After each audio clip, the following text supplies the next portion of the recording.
another video on beef stock. So I made beef stock and I wasn't that happy with it.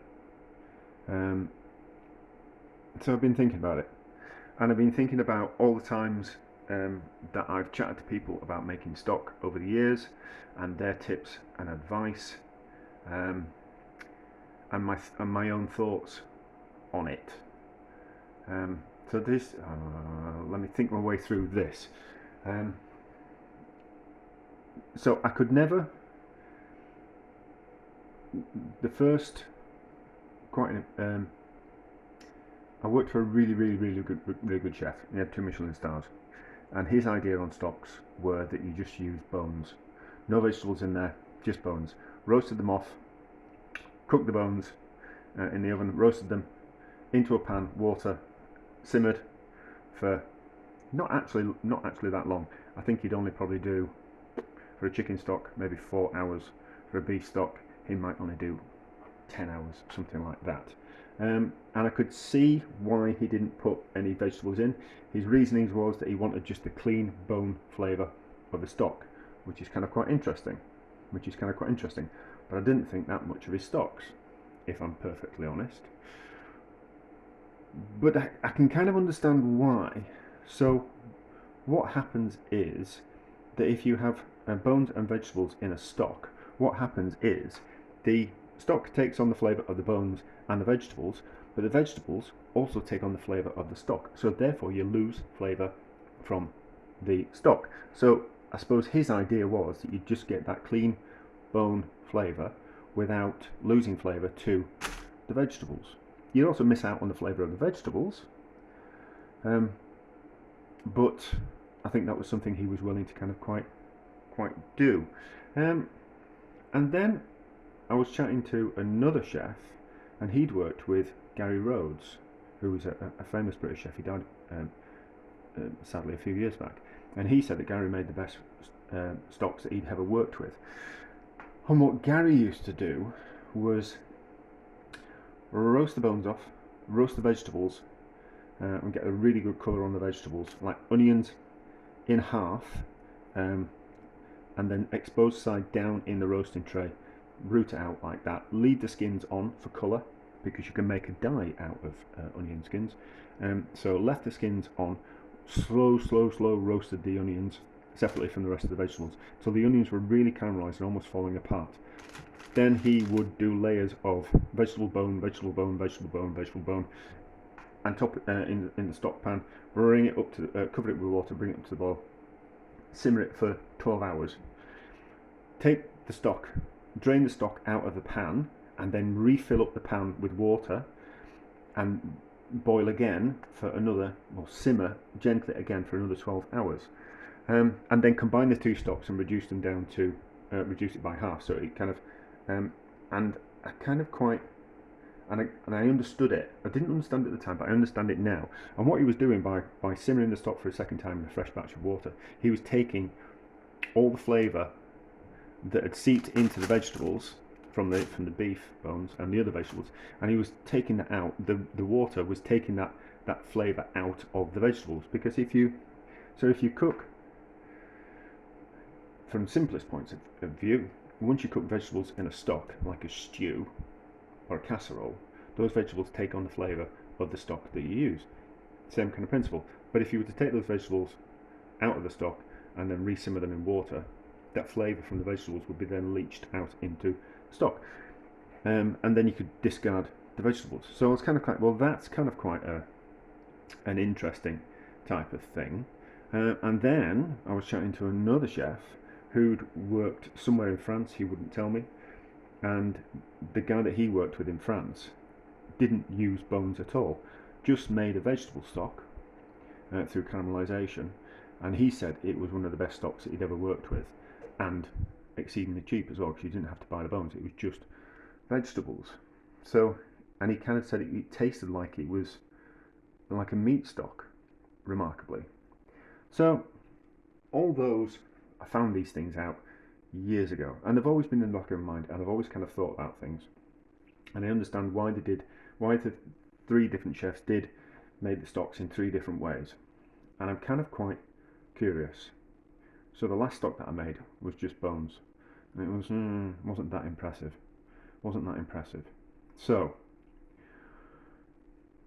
let's make a stock like a Gary Rhodes type of version, where we roast the bones, roast the vegetables, simmer in water for 12 hours, drain that stock off, add more water to the vegetables and bones, and then re-simmer that for another 12 hours, and then take that stock out, and then we'll be able to taste those two stocks to see how they turn out and what kind of flavour we get out of the second simmering. Then let's just make a vegetable stock. So I like vegetable stocks, and you can get a lot of flavour out of the vegetables, but I normally just add the unroasted vegetables to a pan and bring up to the boil, and then simmer for a couple of hours, and then strain, well, puree and then strain, and you get a really nice stock. I made a particularly good one from pumpkin skins, and it was delicious, and it was absolutely delicious. So let's do that version. So we just roast some vegetables. We'll just what we'll do is we'll take the top of the carrots off, take the bottom off, and then we'll split them in four, so we've got more of a surface area, so they roast a lot better. And then the celery we'll cut in half. We'll take the tops are a bit scabby. We'll take the tops off, take the bottom off, wash them in half, roast them, and then the onions, what we'll do is we'll take that out, so there's no dirt. Cut them in half and roast them flat down on the roasting tin. So we'll make a stock that way. And then also what I've got is I'm rendering down some beef dripping to make beef fat to make dripping to cook things like chips and roast potatoes and that type of thing. And what I normally do is, I made a video about it previously, I mince the fat and then simmer it in add some water to it, and then simmer it for a couple of hours. And then what happens is all the fat renders out of the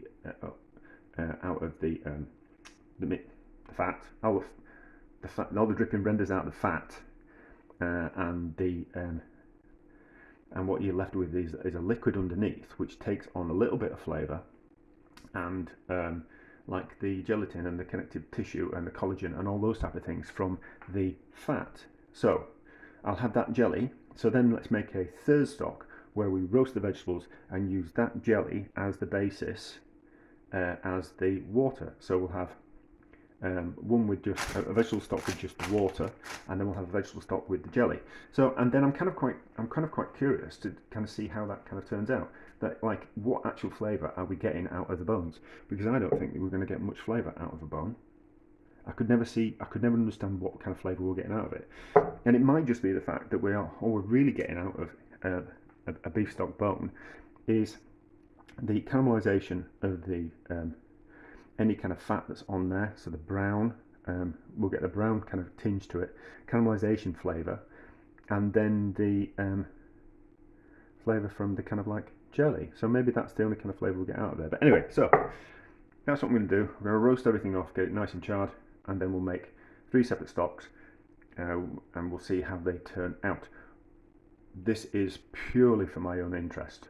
But I didn't want to do them separately and then kind of keep them, defrost them, and then taste them all at a later date. We might as well cook them all together, cook the three stocks at the same time, different pans, and then we'll be able to do a complete comparison. And we'll do a comparison with the hot stock and also with the cold stock, because things taste a little bit different. Anyway, so that's my plan.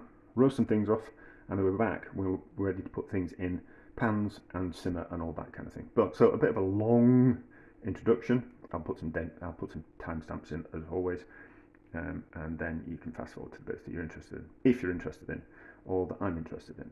But there we go. That's what we're going to do.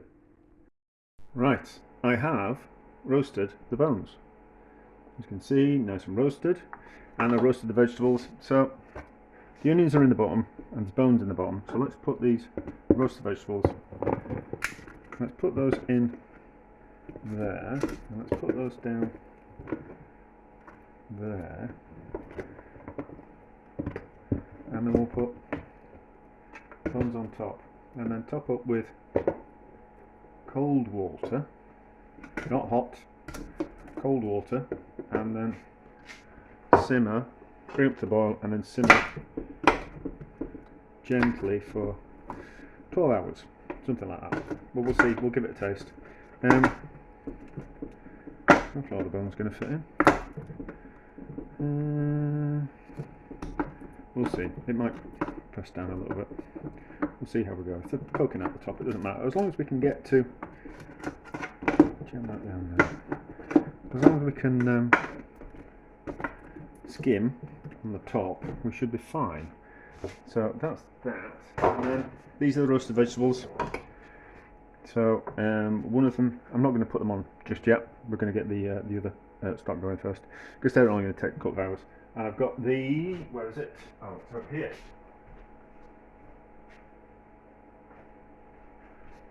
This is juice from the rendering down of fat. So that's going to go into one of these, and then just plain water in the other. They're just roasted, onions are in the bottom, and then all the scrapings from the trays as well. So there we go, pretty straightforward. Do you need to see water boiling? No. So cold water in there, up to the boil, and then that throws, and that gets rid of some of the impurities if you do it that way. You don't put hot water in stocks, you want to put cold water in, even when you're topping it up, and then it kind of throws, hopefully throws some impurities to the top. Some people would say wash the bones off, bring the bones up to the boil, and then throw that water away and then start again.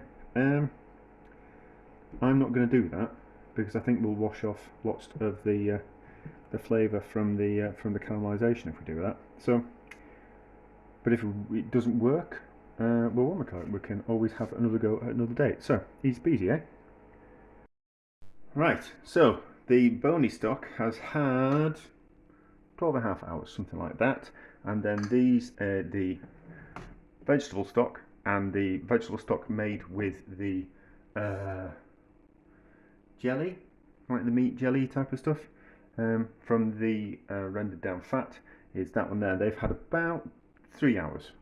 So let's give a bit of a taste. I've taken some of the bones out of there because it was just a bit too full, and I've just needed to skim that excess fat off the top. I need to do a better job of that, but we can sort that out in a minute. It's a good colour. It's nice and clear. Look at that. It's crystal clear. The only problem now is when you strain it off, there is a danger that it comes a little bit cloudy because you disturb any kind of sediment in the bottom. Tastes good. Tastes more vegetable than it does stocky. So let's give a taste of just the vegetable one. See, clear again. Nice clear stock.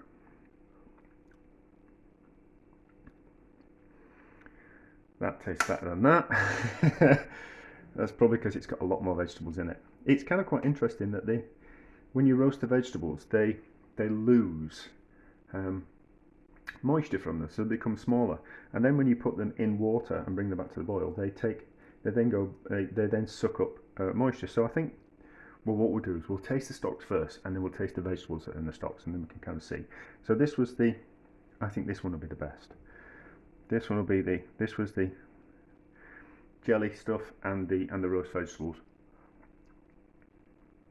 So yeah, to my mind, that one tastes the best. That tastes like when you've made like a beef stew, and it's really kind of like nice and vegetable-y. So maybe the problem is that this one just doesn't have quite enough bones in it. Maybe it's the bone, like we need lots and lots and lots of bones in there to make a difference. Like I made a chicken stock the other week, and it was all the bones from the chicken legs that I've made chicken pie out of, all the cooked legs, all the cooked bones, and then re-simmered those in some water, and they were delicious. It was a delicious stock. So maybe it's just down to the amount of bone that you put in. So let's strain them off carefully. Oh no, we're going to taste vegetables, won't we? So what the vegetables taste like in this one. So we might have, if we've got all the flavour out of the vegetables, there's no point really reboiling it, is there?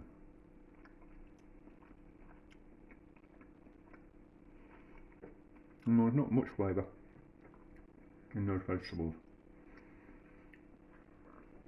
So my idea that maybe if I put more vegetables and more stock in more vegetables and more bones in, then the vegetables would have tasted more of the stock. So what do the vegetables taste out of this one?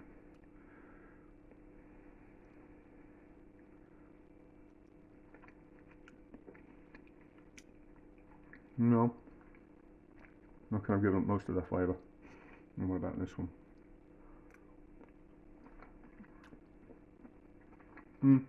You see, more flavour in that one.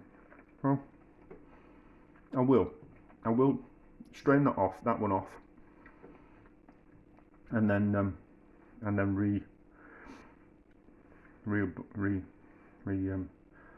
re-simmer it for a few hours to kind of get any flavour that's left in the bones or the vegetables out. Really, I suppose I should do it with all three to kind of see what outcome we're going to get. But I don't want to end up with too much stock. You know, just kind of like something that lots of liquid that I can't really do much with. That's the nicest. That's the nicest. Nicer than that. It's all right, you know. It's all right. I think I'm just always just a little bit disappointed with stocks. Anyway, so let's strain them gently, and then we'll give that one another simmer for another 12 hours, something like that, and see how it turns out. Right. So I've decided to give the bones added more water and re-boil them. Vegetables are down the bottom, so that's going to be on for another few hours. It's come up to boil. It needs some, and then slowly simmered. It needs to get some water to top that up, but I've just been out swimming, so it's just evaporated off more than I want to. But it's still pretty clear, so that's fine. And these are all the vegetables, which I from the vegetable stock and from the vegetable and the meat bony jelly type of stock, and I've re-boiled those as well. So I was thinking while I was swimming that what was I thinking? I was thinking, yeah, so when you think about making stocks, that the liquid is only going to take on so much of the flavour of the bones and the vegetables. So it's going to become like a balance. Like the water that you use to make the stock is not going to draw out any more flavour than is in the vegetables. How can I put this? So yeah, so in the end, the water will taste the vegetable. Alright, so how am I going to put this? So the vegetables are going to lose 50% of their flavour to the water. They're not going to lose any more flavour than that. It's going to come like a balance. So there'll be equally as much flavour in the water than there is in the vegetables. And that's why you add, once you've made the stock, then you can add some more water to it, re-simmer it, and then you will extract more flavour from it. But you're not going to get any more flavour out of that first boil. So I was thinking, I've made stocks in the past where what I've done is I have pureed the vegetables and then strained them through a cloth. So you get like a vegetable pulp, and then that strains out more liquid and more flavour. So let's see if that works with this stock. So I need some as a guide to like a control. So this is what it'll taste like before.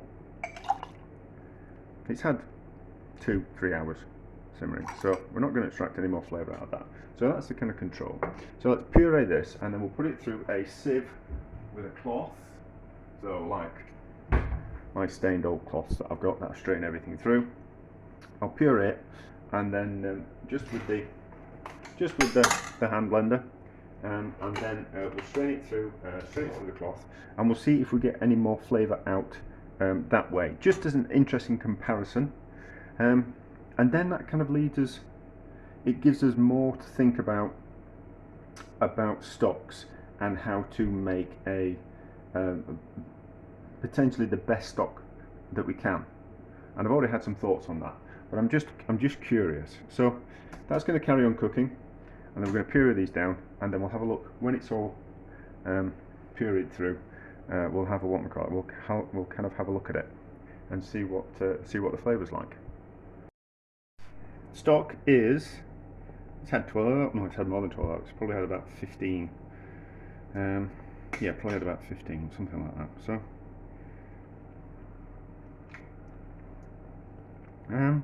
yeah, there's flavour there. There's flavour there. Not a lot. Not a lot. And then this is the vegetables that we pureed and then strained. So it's gone a bit murky. It's gone a bit murky, and it's cold now. So you can taste a little bit of the stock, but it's mostly vegetable-y. So that's something to think about. Right. So we'll get that strained. We'll get that sediment and fat off the top of there, and then we'll get the other stocks that we've got, and we'll heat them up, and we'll do a bit of comparison. I'm not going to heat them all up, just a little bit of them, and then we'll do a comparison between. We'll take an equal quantity of that and the first boiling of that, and we'll reduce it down by half, and then kind of see what that kind of tastes like. But first of all, we need to kind of get rid of all that. What do the vegetables taste like? While we're here, what do the vegetables taste like? If we can find one. That's a bit of celery. There's going to be not much flavour in celery anyway. Well, there is, but not as much as a carrot. So, but we know if we puree the vegetables down and then extract the liquid out of them, it goes a bit murky. So, yeah, there's no flavour left in those vegetables, so that's fine. So, strain off, and then we'll have a look at them a bit later on, and we'll get them all warm, and then they all kind of, because things taste differently when they're hot and when they're cold, so we just need to do like a fair comparison between them all. And we'll also be able to check the ones that have gone cold, we'll be able to have a look at how gelatinous they are as well, which would be kind of quite interesting. Right, tasty test time. Let's see if I can remember which one is which. I should be able to do by taste. That's the second boil from the bones and vegetables. That's the first simmer, and that's the mixture of the both of them and then reduced down. That's the vegetables just by themselves. That's the vegetables cooked in the meaty jelly, and this is the one that I used. That was the vegetables boiled up again from the vegetable stockies, and then pureed and then squeezed dry. That went a bit orange in colour. So this was the first boil, wasn't it? Let's have a taste of this. It's alright. It's alright. Not full of flavour, but it's just a stock. You know, it's not being concentrated or anything like that. This is the second boil.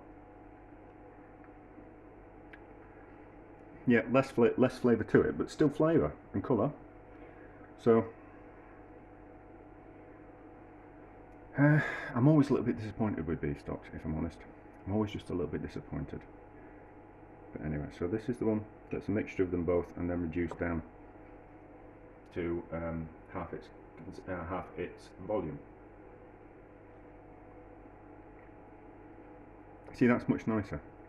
So that's double concentrate of those. So same amount of liquids. So say 100 millilitres of each, and then you so there's 200 millilitres of liquid, and then you simmer it and you take it down to 100 millilitres, so it concentrates it. So yeah, that's nice. So this is the Gary Rhodes version of a stock, which I said at the start video. So yeah, that's all right. Is that? That's kind of quite interesting, and a good stock actually. A good stock. So it's certainly worth simmering the bones and the vegetables again to get that little bit of extra flavour out of them. You know, and then it's not kind of a waste. So we'll be able to tell the difference in these two, I'm sure. So I think this is just the vegetable one.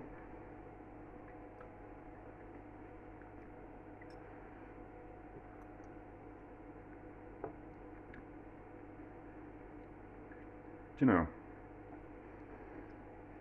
just vegetables by roasted vegetables by themselves. That's kind of quite interesting, isn't that? And that's the one. That's the vegetables with the meaty jelly, and then this is just the vegetables which were then reboiled and then pureed. So it's a bit cloudy. It's a bit cloudy, whereas those are all those are kind of quite clear. Okay. So I think there's more experiments to be done.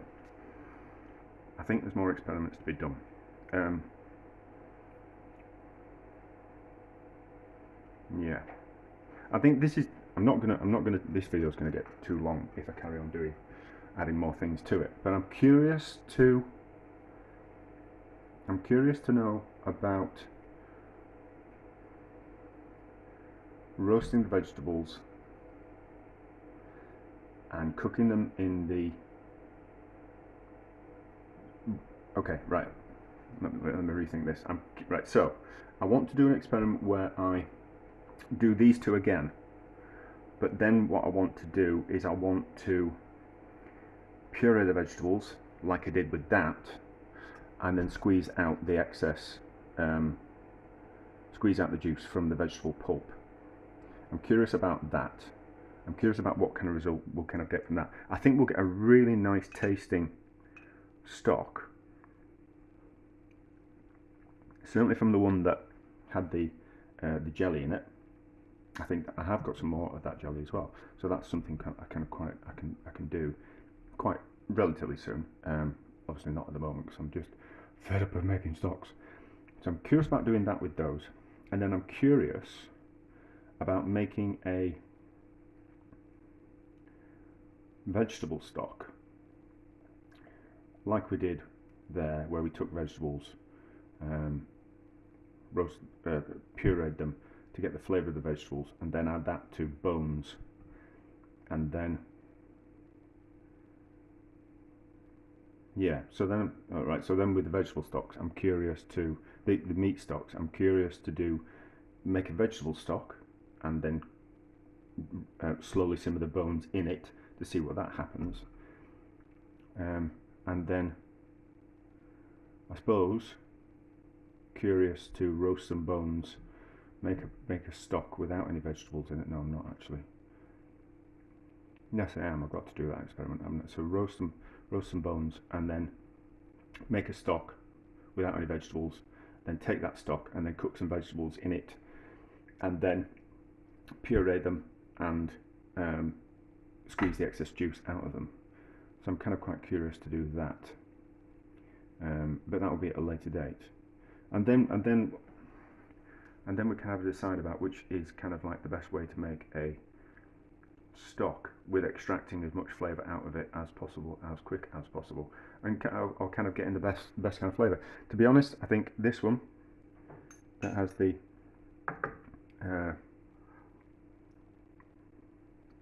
vegetable jelly in, no, the meaty jelly in with the vegetables, I think that's the best one. Well,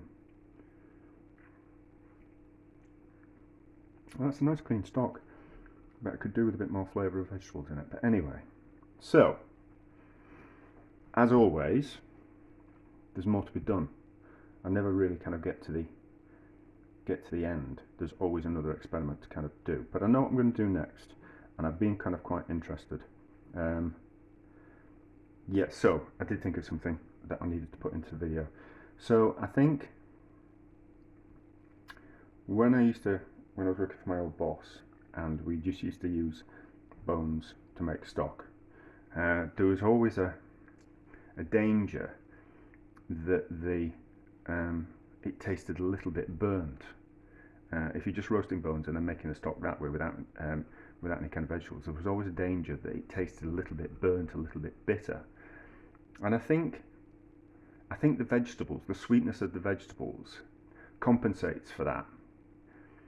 So vegetables kind of like add a sweetness and take away the bitterness of scorched bones. Really, I mean, you're browning them. You're not really caramelizing them, because there'll be no sugars in them. So all you're really doing is kind of scorching them.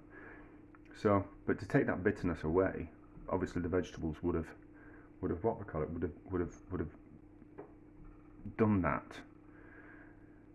and that's probably why you get away with caramelizing the vegetables, roasting them, caramelizing them, and then making a stock out of them. You don't taste if you were to taste one of the carrots, sometimes they go a little bit too far, but you like with charring on the outside. But once you've put them in some water and simmered them, the sweetness of the rest of the carrot and of the rest of the vegetables kind of compensates for that. So you kind of lose that bitterness that you do with not caramelizing, but scorching things. So that's kind of what I wanted to add. And then I do, if I've been cooking a ham, I always save this, and this is something that the best stock that I kind of think is when I cook a ham, and then I save the poaching liquid from the ham, and then I cook vegetables in that liquid, and then reduce that down so it's meaty, it's jellified, and then it takes on the flavour of the vegetables. It also gives the vegetables kind of flavour as well, so that it waters, that kind of waters the saltiness of the ham stock down, but also kind of imparts flavour of the vegetables into it. So that's kind of like the best kind of stock that I kind of think, because it's got that, it's probably down to the saltiness of the ham, but it tastes really kind of quite nice and vegetable and meaty, and it's got that gelatinous feel to it as well. So that was something I wanted to add. So we'll probably need to get some ham stock and use that as a base to make a cook some vegetables in some ham stock and then puree it, and then squeeze the excess juice out of that and see what happens with that. Or maybe actually cook a ham in some vegetable stock and see what happens with that. No, because ham's a little bit too salty. So the idea of cooking the vegetables takes away the saltiness. Okay, so anyway, yes, a success and very interesting, and I'm waffling. So that's pretty much the end of the video, but there will be another one on stocks, and I'll then be able to decide what's the best way to kind of make a stock. There's loads of ways to make a stock, but for me personally, I'll be then able to decide what the best way to make a stock is. But there we go, a success, mostly.